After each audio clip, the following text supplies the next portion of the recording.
உங்களுக்கு பூண்டு உரிக்க கஷ்டமா இருக்குன்னா, கண்டிப்பா இந்த வீடியோவ ஸ்கிப் பண்ணாம பாருங்க. இது பார்த்ததுக்கப்புறம் உங்களுக்கு பூண்ட வந்து எவ்வளோ பூண்டு இருந்தாலும் ஈஸியா உரிச்சிடலாம். அது எப்படின்னு தெரிஞ்சுக்க வீடியோவ ஸ்கிப் பண்ணாம ஃபுல்லா பாருங்க. Hi friends, welcome back to our channel. எல்லாரும் எப்படி இருக்கீங்க? கண்டிப்பா நல்லா இருப்பீங்க நம்புறேன். இன்னைக்கு நம்ம சேனல்ல எல்லாருக்குமே ரொம்ப யூஸ்ஃபுல்லா இருக்கக்கூடிய கிச்சன் டிப்ஸ் அண்ட் ட்ரிக்ஸ் தான் ஷேர் பண்ணியிருக்கேன். ஸோ வீடியோ இன்ட்ரெஸ்டிங்காக இருக்கும். ஸ்கிப் பண்ணாமல் ஃபுல்லாக பாருங்கள். அதுக்கு முன்னாடி நீங்கள் எப்போ தான் நம்ம சேனலை ஃபஸ்ட் டைம் பார்க்குறீங்கன்னா இப்போவே சப்ஸ்கிரைப் பண்ணிக்கோங்க. கூட இருக்க பெல் சிம்பலை கிளிக் பண்ணிக்கோங்க. அப்போ தானே போடக்கூடிய வீடியோஸ் உங்களுக்கு நோட்டிஃபிகேஷனாக வந்து சேரும். இப்போ வாங்க வீடியோக்குள்ளே போகலாம். ஃபர்ஸ்ட் இப்போ என்னென்னு பார்க்கலாம். இந்த மாதிரி நைஃப் வந்து நம்ம எல்லாரும் வச்சுருப்போம். சம்டைம்ஸ் நம்ம ஏதாவது வெஜிடபிள்ஸ் கட் பண்ணும்போது அது சரியாகவே வந்து கட் ஆகாது, அதோட ஷார்ப்னஸ் கம்மியாக இருக்கனால. ஸோ அதுக்கு வந்து நம்ம வீட்டில் இந்த மாதிரி இஞ்சி பூண்டு நசுக்கிற இடிக்கல் வச்சுருப்போம் இல்லையா, அதில் 2 சைடும் இந்த மாதிரி அந்த நைஃபை வந்து நல்லா இந்த மாதிரி தேய்ச்சி விடுங்க. இந்த மாதிரி தேய்ச்சி விடும்போது உங்களோட நைஃப் எவ்வளோ மொக்கையாக இருந்தாலும் சரி நல்லா வந்து ஷார்ப்பாயிரும். ஸோ இந்த மாதிரி 2 பக்கமும் நீங்கள் தேய்ச்சி விடணும். இந்த மாதிரி பண்ணுறனால உங்கள் நைஃப் நல்லா ஷார்ப்பாகும். நைஃபுக்கு மட்டும் இல்லைங்க, இதை வந்து நீங்கள் யூஸ் பண்ணுற சிசர்ஸ், நம்ம சிசர்ஸ் சம்டைம்ஸ் வந்து ஏதாவது கட் பண்ணுறதுக்கு யூஸ் பண்ணும்போது அதுவுமே வந்து பார்த்திங்கன்னா சரியாக வந்து கட் ஆகாது. ஸோ அதுக்கு இந்த மாதிரி நீங்கள் நம்ம வீட்டில் இருக்கக்கூடிய அந்த இடிக்கல்லில் இந்த மாதிரி 2 சைடும் வந்து நல்லா ஸ்க்ரப் பண்ணி தேய்ச்சி விடுங்க. இந்த மாதிரி தேய்ச்சி விடுறதுனால வீட்லேயே வந்து பார்த்திங்கன்னா நீங்கள் யூஸ் பண்ணுற நைஃபு சிசர்ஸ் எல்லாம் வந்து ஷார்பன் பண்ணிடலாம். ட்ரை பண்ணி பாருங்கள்.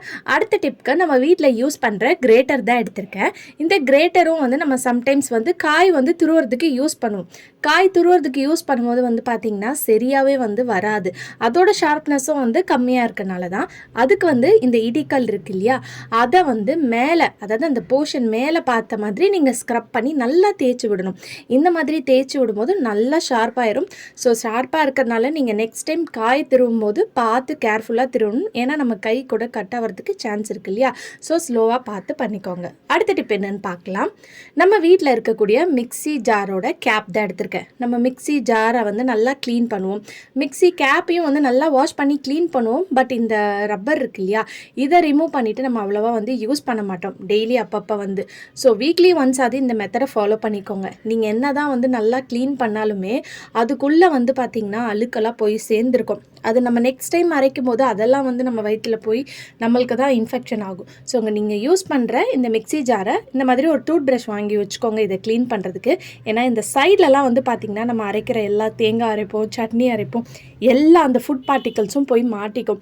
ஸோ அதனால அங்கே ஃபங்கஸ் ஃபார்ம் ஆகும். நீங்கள் வந்து இதை லைட்டாக வந்து தண்ணி ஊற்றிட்டு ஒரு டிஷ்வாஷ் லிக்விட் எதாக இருந்தாலும் ஓகே, அதை வந்து இந்த மாதிரி டூத் ப்ரஷில் தொட்டுக்கோங்க.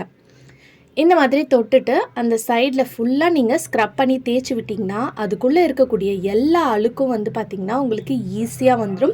இன்னும் முடிஞ்சதுன்னா ஒரு 5 நிமிஷம் தண்ணியில் வந்து நீங்கள் ஊற வச்சுட்டு பண்ணலாம். ஏன்னா அந்த இடம் வந்து நல்லா காஞ்சி போயிருக்கும். நீங்கள் தண்ணியில் ஊற வைக்கும் போது அது நல்லா லூசன் ஆகும்போது உங்களுக்கு ஈஸியாக வந்து அந்த அழுக்கெல்லாம் வந்து நீங்கள் ஸ்க்ரப் பண்ணி தேய்க்கும் போது உங்களுக்கு ரிமூவ் ஆகி வந்துடும்.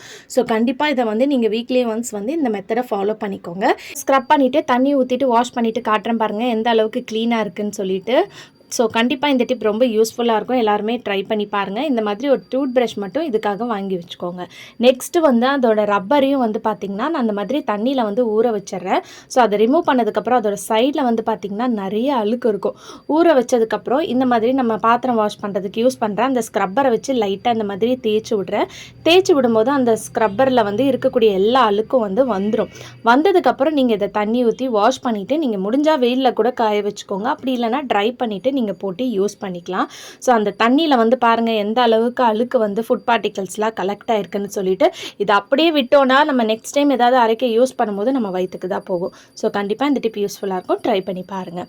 அடுத்த டிப் என்னென்னு பார்க்கலாம். நம்ம நெய் வந்து சம்டைம்ஸ் சாதத்துலலாம் ஊற்றி சாப்பிடும்போது அப்படியே திக்காக கட்டியாக இருக்கும் இல்லையா. ஸோ அதுக்கு வந்து இந்த டிப்பை வந்து ஃபாலோ பண்ணிக்கோங்க, ரொம்ப யூஸ்ஃபுல்லாக இருக்கும். அதுக்கு என்ன பண்ணுறதுன்னு சொல்லிட்டு பார்க்கலாம். நம்ம ஒரு ஸ்பூன் எடுத்துக்கலாம், ஒரு டீஸ்பூன் எடுத்துக்கோங்க. இதை வந்து கேஸ் ஸ்டவ்வில் வந்து பற்ற வச்சுட்டு இந்த ஸ்பூனை வந்து லைட்டாக பேக் சைடு வந்து சூடு பண்ணிக்கோங்க. ஸோ இந்த மாதிரி லைட்டாக ஒரு 2 நிமிஷம் நல்லா ஹீட் ஆகிற அளவுக்கு சூடு பண்ணிக்கோங்க. ஸோ நெய்யை வந்து நம்ம அப்படியே கட்டியாக யூஸ் பண்ணுறது வந்து நம்ம ஹெல்த்துக்கும் நல்லது கிடையாது. அதை கரைச்சி ஊற்றி சாப்பிட்டோன்னா நம்ம ஹெல்த்துக்கும் வந்து பார்த்திங்கன்னா நல்லது. ஸோ அதனால் எப்போவுமே அப்படியே வந்து நம்ம பண்ணிக்கலாம். இப்போ இந்த ஸ்பூனை எடுத்துகிட்டு போய் அந்த திக்காக இருக்கக்கூடிய நெய் மேலே இந்த மாதிரி வச்சு விடுங்க. ஸோ இந்த மாதிரி வச்ச உடனே பாருங்கள் உங்களுக்கு நல்லா வந்து அது கரைஞ்சி உங்களுக்கு லிக்விட் ஃபார்மில் கிடைக்கும். ஸோ இந்த டிப் வந்து உங்களுக்கு ரொம்பவே யூஸ்ஃபுல்லாக இருக்கும். பசங்களுக்கு ஏதாவது சாதம் கொடுக்குறோம், இல்லை நம்மளே வந்து பருப்பு சாதம் அந்த மாதிரி ஏதாவது சாப்பிட்றோன்னா இந்த மெத்தடை நீங்கள் யூஸ் பண்ணி நெய்யை வந்து நீங்கள் மெல்ட் பண்ணிக்கலாம். ட்ரை பண்ணி பாருங்கள். அடுத்த டிப் என்னென்னு பார்க்கலாம். அடுத்த டிப்க்கு நான் இங்கே சாவி தான் எடுத்திருக்கேன். சம்டைம்ஸ் நம்ம வந்து கீ செயின் இல்லாமல் சாவி அப்படியே இருக்கும்போது அது எங்கேயாவது வந்து மிஸ் ஆயிரும். நம்ம எங்கேயாவது வெளியே நியர்பை போகும்போது சாவியை வந்து பர்ஸ் இல்லாமல் கையில் எடுத்துகிட்டு போவோம் இல்லையா, அப்படியே எடுத்துகிட்டு போனால் கூட நம்ம எங்கேயாவது வச்சுருவோம். அதுக்கு இந்த மெத்தடை ஃபாலோ பண்ணிக்கோங்க. பசங்க யூஸ் பண்ணுற இந்த ரப்பர் பேண்டை அந்த சாவி கொத்தில் இந்த மாதிரி மாட்டி விட்டுக்கோங்க. ஸோ இந்த மாதிரி மாட்டி விட்டுட்டிங்கன்னா இதுவே உங்களுக்கு ஒரு கீ செயின் மாதிரி இருக்கும். இதை வந்து நீங்கள் கையில் எப்படி மாட்டிக்கலாம். ஸோ கையில் மாட்டும் போது நீங்கள் கையை எப்படி லூஸாக விட்டால் கூட அது கீழே விழாது, எங்கேயுமே உங்களுக்கு மிஸ் ஆகாது. சம்டைம்ஸ் நம்ம எங்கேயாவது போகிறோன்னா எங்கேயாவது வச்சுட்டு தேடிக்கிட்டே இருப்போம். ஸோ அந்த டைமில் இந்த டிப் ரொம்ப யூஸ்ஃபுல்லாக இருக்கும். அதே மாதிரி இந்த மாதிரி ரப்பர் பேண்ட் மாட்டி விட்டுட்டிங்கன்னா நீங்கள் உங்கள் கீ செயின் ஹோல்டரில் கூட நீங்கள் மாட்டி வச்சுக்கலாம். கண்டிப்பாக இந்த டிப் யூஸ்ஃபுல்லாக இருக்கும். ட்ரை பண்ணி பாருங்கள். அடுத்த டிப் என்னென்னு பார்க்கலாம். அதுக்கு வந்து நம்ம ஏதாவது ஸ்வீட்லாம் செய்யும்போது இந்த மாதிரி வெல்லம்லாம் யூஸ் பண்ணுவோம். அதுவும் இந்த மாதிரி வெல்லம், கருப்பட்டி அதெல்லாம் வந்து நம்ம போட்டு உடைக்க வேண்டியதாக இருக்கும் இல்லையா, ஸ்வீட்டுக்கு நல்லா தூளாக வேணும். அந்த டைமில் இந்த டிப் ரொம்ப யூஸ்ஃபுல்லாக இருக்கும். ட்ரை பண்ணி பாருங்கள். அதுக்கு என்ன பண்ணுறதுன்னு பார்க்கலாம். நம்ம வீட்டில் பால், டீ ஏதாவது சூடாக வச்சுருப்போம் இல்லையா, ஸோ அதை மூடி வச்சுட்டு அந்த பிளேட் மேலே அந்த சூடு அடங்குற அளவுக்கு நீங்கள் அது வரைக்கும் நீங்கள் இந்த வெல்லத்தையோ இல்லை கருப்பட்டியோ வந்து மேலே வச்சு விட்டுருங்க. ஸோ இந்த மாதிரி வச்சு விட்டுருங்க. இந்த மாதிரி வச்சுட்டு ஒரு தட்டை வச்சு நீங்கள் மூடிக்கோங்க. மூடிட்டு அந்த சூடெல்லாம் வந்து நல்லா இறங்கினதுக்கப்புறம் நீங்கள் இதை எடுத்து யூஸ் பண்ணிக்கலாம். அப்படி இந்த மாதிரி நீங்கள் ஏதோ பால், அந்த டீலாம் வந்து அந்த டைமில் இல்லைன்னா நீங்கள் ஒரு பாத்திரத்துக்குள்ளே இந்த மாதிரி ஒரு பிளேட்டை வச்சு இந்த வெல்லத்தை வந்து வச்சுருங்க. வச்சு லைட்டாக ஒரு 2 நிமிஷம் மட்டும் சூடு பண்ணி எடுத்துக்கோங்க. இப்போ நீங்கள் சூடு பண்ணி எடுத்ததுக்கப்புறம் இதை வந்து ஈஸியாக வந்து நீங்கள் நல்லா பவுடர் ஃபார்மில் வந்து உங்களுக்கு கிடைக்கும். இந்த மாதிரி ஒரு நைஃபை வச்சுட்டு நல்லா இந்த மாதிரி எடுத்தாலே போதும். கட் பண்ணி விட்டிங்கன்னா உங்களுக்கு நல்லா தூளாக ஈஸியாக வரும். இல்லைனா நம்ம இடிக்கல்ல வச்சு போட்டு நசுக்கிட்டு இருப்போம். இது பாருங்கள் எந்த அளவுக்கு வந்து நல்லா தூளாக இருக்குன்னு சொல்லிட்டு. ஸோ கண்டிப்பாக நீங்கள் ஸ்வீட் நெக்ஸ்ட் டைம் செய்கிறீங்கன்னா இந்த மெத்தடை வந்து ஃபாலோ பண்ணி பாருங்கள். ரொம்ப ஹெல்ப்ஃபுல்லாக இருக்கும். அடுத்த டிப் என்னன்னு பார்க்கலாம். பூண்டு உரிக்கிறது வந்து பார்த்திங்கன்னா எல்லாருக்குமே கொஞ்சம் கஷ்டமான வேலையாக இருக்கும். அதை வந்து ஒரு கிளாஸ் இருந்தால் போதுங்க, ஈஸியாக வந்து நீங்கள் உரிச்சிடலாம். இப்போ இந்த பூண்டை வந்து கிளாஸை வச்சு இந்த மாதிரி மேலே அடிச்சிங்கன்னா தனித்தனியாக அந்த பூண்டு பல்லை வந்து ஈஸியாக எடுத்துடலாம். அதுக்கப்புறம் இந்த மாதிரி ஒரு ஒயிட் கிளாத்தில் போட்டுட்டு அந்த கிளாஸை வந்து மேலே இந்த மாதிரி லைட்டாக இடிச்சிங்கனாலே தோல் வந்து உங்களுக்கு உறிஞ்சு வந்துடும். ஸோ ஈஸியாக வந்து இந்த மாதிரி நீங்கள் பண்ணி பூண்டை வந்து உரிச்சு எடுத்துக்கலாம். பட் இந்த மாதிரி உரிக்கும் போது சம்டைம்ஸ்க்கு வந்து நகம்லாம் வந்து பார்த்திங்கன்னா ரொம்ப வலிக்கும். ஸோ அந்த மாதிரி இருக்கிறவங்க இன்னொரு மெத்தடும் வந்து நான் இன்றைக்கி இந்த வீடியோவில் ஷேர் பண்ணியிருக்கேன். அந்த டிப்பை நீங்கள் ஃபாலோ பண்ணிக்கோங்க. கிளாஸில் கொஞ்சமாக தண்ணியை வந்து ஊற்றி வச்சுட்டு பூண்டை வந்து நீங்கள் எவ்வளோ பூண்டு காலையில் சமைக்கும் போது தேவைப்படுதோ அந்த பூண்டை வந்து இந்த மாதிரி தண்ணியில் போட்டு ஒரு 10 நிமிஷம் ஊற வச்சுருங்க. ஸோ இந்த மாதிரி ஊற வைக்கும் போது அந்த பூண்டோட தோல் வந்து நல்லா சாஃப்டன் ஆகும். அந்த மாதிரி சாஃப்ட் ஆகிறனால நீங்கள் வந்து ஈஸியாக வந்து பார்த்திங்கன்னா பூண்டு தோலை வந்து உரிச்சு எடுத்துடலாம். இந்த மெத்தட் ஃபாலோ பண்ணி நீங்கள் கிலோ கணக்கில் கூட வந்து பார்த்திங்கன்னா பூண்டை வந்து உரிச்சு எடுத்துடலாம்.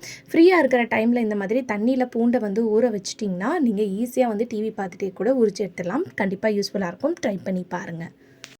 ஓகே ஃப்ரெண்ட்ஸ், இன்றைக்கி வீடியோவில் நான் ஷேர் பண்ணி இந்த டிப்லேருந்து ஏதாவது ஒரு டிப் கண்டிப்பாக உங்களுக்கு யூஸ்ஃபுல்லாக இருக்கும்னு நினைக்கிறேன். அப்படி யூஸ்ஃபுல்லாக இருந்துச்சுன்னா மறக்காமல் நம்ம சேனலை லைக் பண்ணுங்கள், ஷேர் பண்ணுங்கள், கமெண்ட் பண்ணுங்கள், சப்ஸ்கிரைப் பண்ணிக்கோங்க. தேங்க்யூ ஃபார் வாட்சிங்.